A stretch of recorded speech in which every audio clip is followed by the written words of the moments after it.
Hello દોસ્તો, ગુલાબી ગુજરાતમાં આપનું સ્વાગત છે।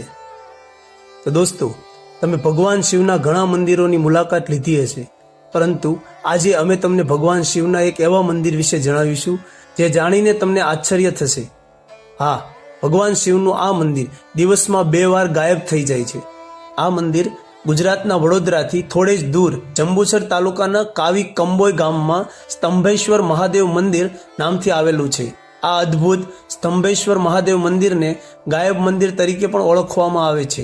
જોકે આ મંદિર આપણી આંખોની સામે ગાયબ થયા પછી એ જ જગ્યા પર ફરી દેખાઈ આવે છે। ઠીક છે, આ કોઈ ચમત્કાર નથી, પરંતુ પ્રકૃતિની સુંદર ઘટના છે।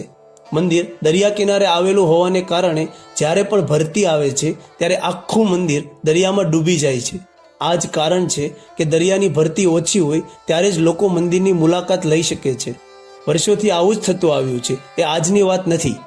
ભરતીના સમયે સમુદ્રનું પાણી મંદિરની અંદર આવે છે અને શિવલિંગનો અભિષેક કરીને પાછું ફરે છે। આ ઘટના દરરોજ સવારે અને સાંજે થાય છે। અરબી સમુદ્રની મધ્યમાં કેમ્બે કિનારે આવેલું આ મંદિર સમુદ્રના મોરચેથી મંદિરને જોવા માટે ભક્તોની ભીડ ઉમટી પડે છે। તો શું છે આ મંદિરનું રહસ્ય? સ્કંદ પુરાણની કથાઓ અનુસાર આ મંદિર કેવી રીતે બંધાયું હતું અથવા તેની ઉત્પત્તિ કેવી રીતે થઈ હતી તેની વાર્તાઓ કહેવામાં આવે છે। તારકાસુરે તેમની કઠોર તપસ્યાથી શિવને પ્રસન્ન કર્યા હતા।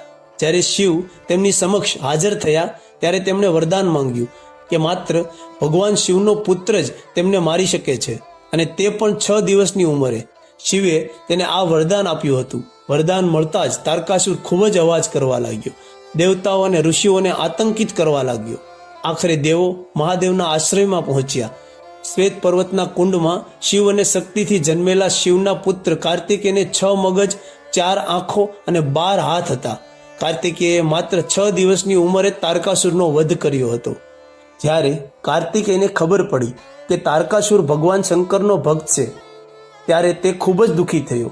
ત્યારે ભગવાન વિષ્ણુએ કાર્તિકેયને કતલ સ્થળ પર પેગોડા બનાવવાનું કહ્યું, તેનાથી તેમનું મન શાંત થશે। ભગવાન કાર્તિકેયે પણ એવું જ કહ્યું। પછી બધા દેવતાઓએ મળીને મહીસાગર સંગમ તીર્થ ખાતે વિશ્વાનંદક સ્તંભની સ્થાપના કરી, જે આજે સ્તંભેશ્વર તીર્થ તરીકે ઓળખાય છે। તો વડોદરાના સ્તંભેશ્વર મહાદેવ મંદિરમાં આવેલા શિવલિંગની ઊંચાઈ 4 ફૂટ છે અને તેનો વ્યાસ 2 ફૂટ છે। કહેવાય છે કે અહીંયા દર્શન કરવાથી જીવનની તમામ મુશ્કેલીઓ દૂર થઈ જાય છે। ભગવાન શિવનું આ મંદિર દિવસમાં 2 વખત સવારે અને સાંજે ગાયબ થઈ જાય છે। આ જ કારણ છે કે આ ચમત્કારને જોવા માટે દર વર્ષે લાખો ભક્તો અહીં આવે છે।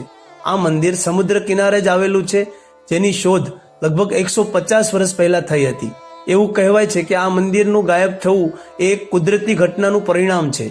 દરિયા કિનારે સ્થિત હોવાને કારણે જ્યારે પણ મંદિરમાં મોજાનો પ્રવાહ વધે છે ત્યારે આ મંદિર સંપૂર્ણપણે પાણીમાં ડૂબી જાય છે। જ્યારે ભરતી ઓછી હોય છે ત્યારે આ સંકુલ ફરી દેખાય છે।